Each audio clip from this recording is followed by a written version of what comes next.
তোমরা সূর্য পূজা করতে যাবে, যারা নৃত্য করবে সখী কি আর আসবে না? সখী আর আসবে? জয় রাধে। তাহলে নৃত্য করবে যারা, এখানে এসো, এ পাশে এসো। যারা নৃত্য করবে চলে এসো। হরি বল।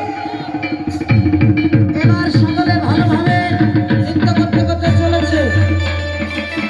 ভাবে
Hare Krishna, Krishna Krishna, Hare Hare.